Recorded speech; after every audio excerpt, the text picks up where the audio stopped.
శుభ శుక్రవారపు శుభాకాంక్షలు. సమస్త మానవాళి పాపాల కోసం శిలువపై ప్రాణాలు అర్పించిన యేసయ్య, యవన కాలంలో శరీరేచ్ఛలను బట్టి పాపము చేయుచున్న నీ కొరకు 33.5 సంవత్సరాల యవ్వనస్తుడైన యేసయ్య తన శరీరాన్ని నలగగొట్టబడుటకై శిలువలో తన ప్రాణాన్ని విడిచెను. ఓ యవనస్తుడా, ఇకనైనా మారుమనసు పొందుము. అందరినీ ద్వేషిస్తూ నీ చుట్టూ ఉన్నవారి పట్ల కోపము, క్రోధము, కక్షలు కలిగిన నీ కోసం ఆయన భూమిపై మనిషి అవతారంలో పుట్టి అందరికీ తన ప్రేమను వెల్లడిపరిచెను. ఆయన శత్రువులను, ఆయనను హింసించిన వారిని కూడా ప్రేమించెను. నరహత్య చేయడం, వ్యభిచారించడం, దొంగలించడం మరియు నీ పొరుగువారి మీద అబద్ధ సాక్ష్యము చెప్పడం, నీ పరిశుద్ధతను నీవే పాడు చేసుకోవడం, పాపపు అలవాట్లకు బానిసవ్వడం, యవ్వన కాలాన్ని దేవుని సన్నిధిలో కాక శాశ్వతం కాని ఈ లోక ఆశలకు బానిసవ్వడం, ఇంకా ఈ లోకంలో బయటకు చెప్పుకోలేని ఎన్నో నేరాలు, ఘోరాలు జరుగుతున్నాయి.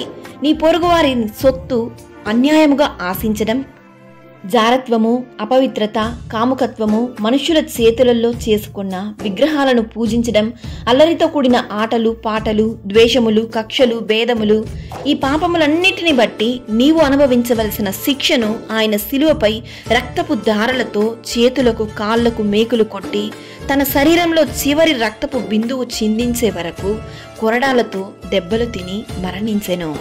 ఒక్క క్షణం ఆ స్థితిలో నిన్ను నీవు ఆలోచించుకో.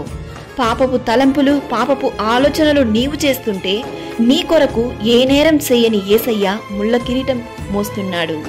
సెల్ ఫోన్ ద్వారా, సోషల్ మీడియా ద్వారా చూడకూడని దృశ్యాలను పాపపు చూపుతో చూస్తున్న నీ కొరకు ఆయన కన్నులలో చూపును కోల్పోయాడు.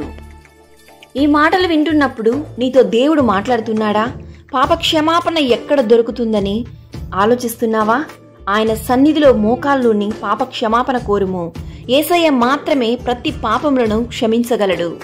ఈ శుభ శుక్రవారమున దేవుని సన్నిధిలో పాప క్షమాపణ కోరి మారుమనసు పొందుము. అనేకులకు మాదిరిగా, అనేకులకు సాక్షిగా జీవించుము.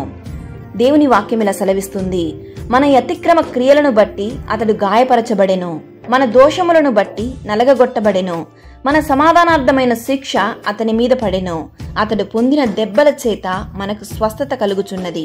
యెషయా గ్రంథం 53వ అధ్యాయం 5వ వాక్యము.